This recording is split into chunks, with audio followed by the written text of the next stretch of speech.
রিমন নামের একটা ছেলে ছিল ভীষণ অলস। পড়াশোনা দেখলেই তার ঘুম পেত। মা বলল, বই খুলো। রিমন বলল, আগে কার্টুন। ক্রিসমাসের রাতে রিমন একটা চিঠি লিখল সান্তাকে। খাম, প্রিয় সান্তা, আমাকে এমন বানাও যেন পড়াশোনা না করেও আমি ফার্স্ট হই। চিঠি লিখে সে ঘুমিয়ে পড়ল। হঠাৎ রাতের বেলা, টিং টিং শব্দ। রিমন চোখ খুলে দেখে, সামনেই সান্তা ক্লজ। সান্তা হেসে বলল, বেশ, তোমার ইচ্ছা পূরণ করব। পরদিন সকালে অদ্ভুত ঘটনা শুরু হল।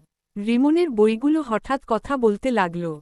ওই, আমাকে পড়। খাতা দৌড়ে এসে বলল, লিখো, লিখো। রিমন পালাতে চাইলে বই দৌড়ে এসে তাকে ধরে ফেলে ভয়ে চিৎকার করা মুখ। মোবাইল খুলতেই স্ক্রিনে লেখা, মোবাইল ফোন, আগে পড়া, পড়ে গেম। রিমন কান্নাকাটি করে বলল, শান্তা, এটা কি শাস্তি? হঠাৎ আবার শান্তা হাজির। এটাই ম্যাজিক, শান্তা বলল। পরিশ্রম ছাড়া সাফল্য নেই। সবকিছু হঠাৎ স্বাভাবিক হয়ে গেল। কিন্তু রিমন এবার নিজেই বই খুলে বসল। সে বলল, এবার আর শান্তার দরকার